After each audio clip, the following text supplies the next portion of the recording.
presenting another in this nationwide broadcast of dramatizations based upon stories published in the American Weekly, the magazine which is distributed with all Hearst Sunday newspapers from coast to coast. Our plot was inspired by an interesting article to be found in next Sunday's issue of the American Weekly. The radio adaptation was written and directed by Leonard E. L. Cox and produced in the studios of the General Broadcasting Company at New York. May we call your attention to an announcement to be made at the conclusion of this program, one which may vitally affect your future happiness and comfort. One of the greatest expressions of appreciation of goodwill ever made. Wait for it. The American Theater of Radio offers for your entertainment a 2-act radio play without a name.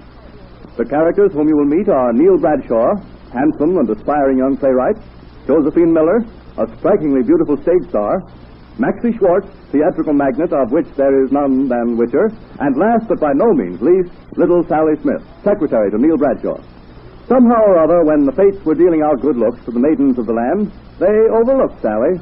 In fact, they neglected her entirely. Sally's very plain, or to be really frank, she's the ugly duckling of her family. Nevertheless, there is something about Sally which puts her head and shoulders above her more beautiful sisters. But this will all come out in our story, should our story work out in Sally's favor. Scene 1 is the studio apartment of Neil Bradshaw, somewhere in New York. Neil is in the throes of putting the finishing touches on a play which he's been working on for the past year. Oh, it's no use, Sally. I can't make it. What did you say, Mr. Bradshaw? I said I'm through, done, finished. Oh, isn't that fine? I'm so glad. So glad? What do you mean? Why, to hear that you're through. You've worked so hard and so long trying to finish that last scene. I'm just glad for you that it's done, that's all. I guess you don't understand, Sally. I can't go on. I'm done. Reached the end of my rope. Finished. You mean that you've finished and haven't come to the end of the play? Exactly. Oh, Mr. Bradshaw, you're just fooling me. Just that. And another thing. Don't call me Mr. Bradshaw. What? As funny-looking as you are, you've been with me long enough to call me Brad. Oh. Especially after all we've been through together. We've been through no more than I've been paid for, Mr. Brad. But from this moment on, you're going to get something you're not paying for. What? Well, I've got more of an interest in what you've got written on that paper there than what you've paid me each week. But, my dear young lady, you're overstepping your... Oh, I know just what you're going to say. I've no right to talk to you like this, but you've got it coming. I've stood here day in and day out, taking notes from you, just to the point where you've been getting someplace with the story you've said. And then you've gone on and said, let's knock off for a while. I'm going over to Tony's, or I'm going to step out and see what's doing over at Jack's place. And what's the result? You never get beyond that. Miss Smith. I'm no more Miss Smith to you than you're Mr. Bradshaw to me, so forget it. Well, what are we then? Oh, we're just a couple of people trying to put over the first real job of work you've ever attempted. And for once in your life, you're going to see it through. Oh, what's the use? You wouldn't understand. You don't know what it is to bump up against a stone wall with what you're trying to do. No? No. You haven't the faintest idea what it means to struggle along day in and day out, trying to make your thoughts come to life on a piece of paper. What it means to see your characters live and breathe in your mind, and then have them fall flat when you try to make real people out of them. I've heard that so many times that I can recite it upside down and backwards. It's nothing but an out-and-out expression of laziness on your part. But, Sally, you don't understand. I probably understand better than you'll ever know. Brad, I understand that there's never been anything in your life that's been worth fighting for. Nothing that you ever wanted badly enough to go through hell and high water for. Nothing that was ever bigger than your own selfish desires. I suppose this is just the pent-up emotions of an unattractive woman speaking. Well, you can at least be a gentleman. Oh, I beg your pardon. I forgot. You don't forget for a moment. You never forget my plainness, my ugliness. I know that I'm not in keeping with the people that you know, but well, I am. Once again, I beg your pardon. Can't we for the moment become impersonal? After all, we're both here and together for a common cause.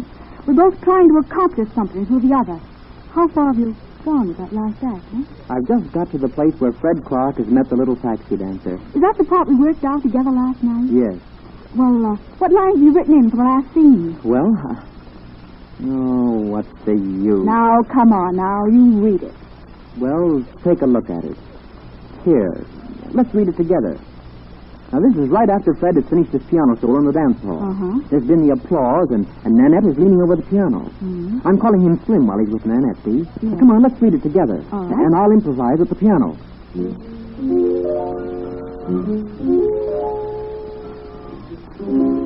Slim, what's back of all this? Back of all what? Back of you. He ain't one of this gang down here. Oh, no? No, and you know it. Come on, kid. Give me your lowdown. Oh, I want a drink. Oh, you better lay off that stuff. I've been watching you ever since you hit the joint. You drink enough in a night to float a battleship. Well, what of it? Only just so many more, and then it'll be all over. That's a sweet way of looking at things, ain't it? What difference does it make? Different? Well, for instance, the way you play that piano. Anybody that can get what you do out of it must be different. Yeah? Yeah. You know, maybe you can fool the men here, but you got a long ways to go if you think you're fooling any of the women. When you play, your whole soul goes into it. And believe me, there ain't much soul in these joints. So I've noticed. Someone must have stepped on your toes. Stepped good and hard, huh? I'll say they did. You know, Slim, you kind of make me think of a little puppy I used to have. Thanks for the compliment. He was kind of mangy like, and nobody seemed to want him. I found him one cold day over by the railroad yard, and I took him home with me. You would. You know, the folks used to knock him about, and me kind of kid-like. I felt sorry for him. I used to sneak him bits from the table to eat. At night, after the old man and the rest of them had gone to bed, I'd sneak out back to the woodshed and get that pup and carry him to bed with me.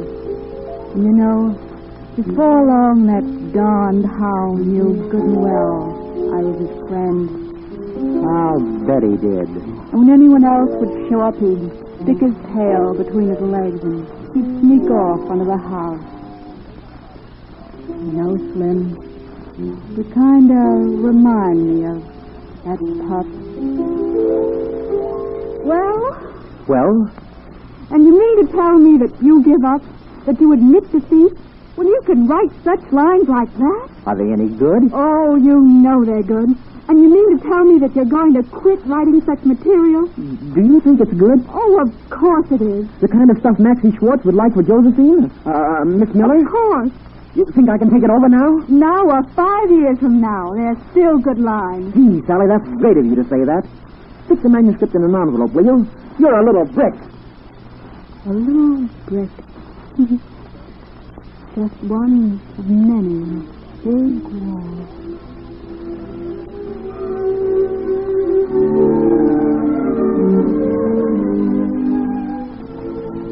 May we tell our radio audience that this program is coming to you as an expression of goodwill on the part of the American Weekly magazine? Wait for the unusual announcement at the end of this program. Act 2 shows us the home of Josephine Miller. Time, 2 months later. Neil Bradshaw is still trying to interest both Miss Miller and Maxie Schwartz in his play. And you still don't think I've got a good last act closing, Josephine? Why, you silly boy, of course you have. There's never been any doubt in my mind about it. But wait until Maxie sees it. He takes care of all those things for me. Let's talk about you and me. You and me? Well, what do you mean? The two of us, of course. Well, there's nothing to talk about except the play, is there? Nothing.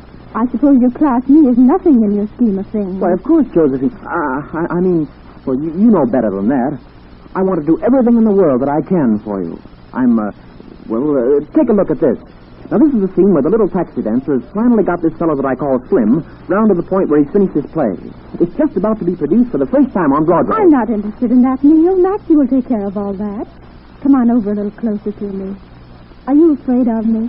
Oh, of course not. I'm not afraid. I just wanted to tell you Neil, there's something I've been wanting to ask you for a long time. Yes, Josephine, what is it? Do you have to have that funny-looking little stenographer with you? Why, do you mean Sally? Oh, yes, that's her name. Well, I don't suppose I have to have her, no, but... She's so funny-looking, so ugly. Not at all the kind of person I'd want around you. Oh, but Sally's a... Oh, I know what you're going to say.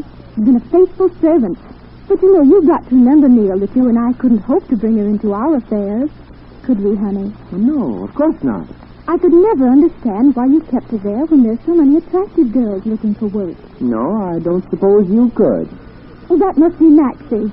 Excuse me a minute, darling. Bigger and better arguments about the play. Come on what, Maxie? Now the fun begins. Now, dear, don't get Maxie upset. Yeah, he and the Empire State. Oh, I wish you wouldn't pick on him all the time, Neil. I could say the same. He's torn my show apart so much that the only thing I recognize about it is the paper it's written on. Hello, Maxie, dear. Hello. Hello, girl. How's the big typewriter and pencil man today? Meaning me? No, a couple of other fellas in Detroit. Oh, Maxie. Have you gone over the script, Max? Gone over it. Gone over, through, and under it. Is there anything left? Oh, sure. Just a few changes, that's all.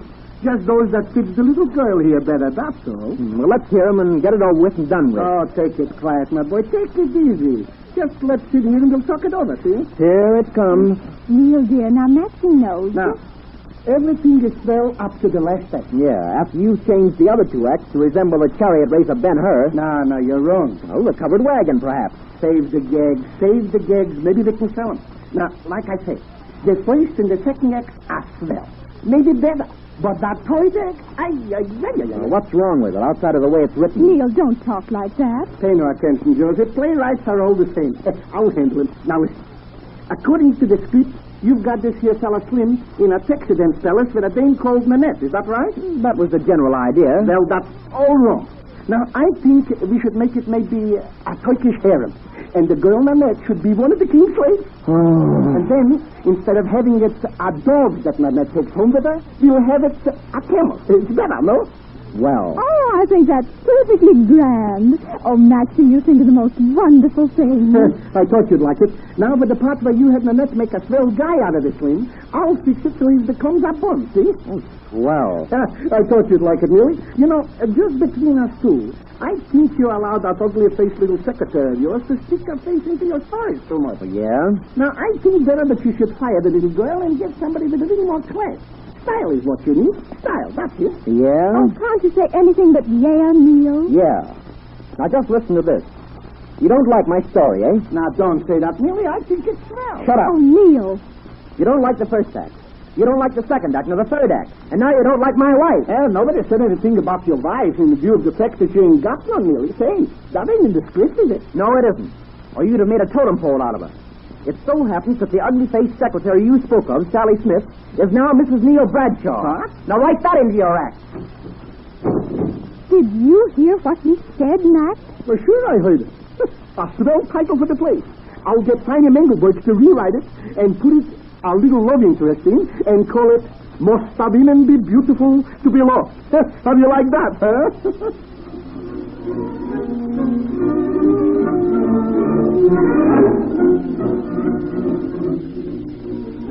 And that, ladies and gentlemen, Must a Woman Be Beautiful to Be Loved, is the title of the interesting article appearing in next Sunday's issue of the American Weekly, the magazine which is distributed with all Hearst Sunday newspapers from coast to coast. Well, now you're in the race for the American Weekly's life income prize of $1,000 a year. What's that? You didn't start last Sunday? Well, too bad, but here's another chance for you to get into the running for one of these 10 great annuity prizes.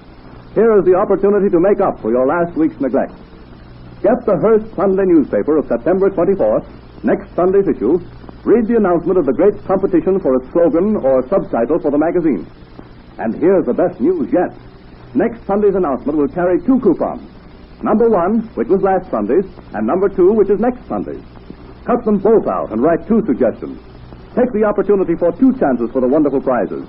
$1,000 a year for life, $500 a year for life, and 8 other great big annuity awards. Never before did anyone have such a chance to win a life income for such slight effort. Read full details in next Sunday's American Weekly magazine, distributed with your Hearst Sunday newspaper. Follow instructions exactly. There's very little you must do, and there's a fortune for you if you win. You can work a lifetime with your hands and earn your daily bread. You can put your wits to work 1 minute on this American Weekly slogan, and the result may be protection for life. Don't miss next Sunday's American Weekly.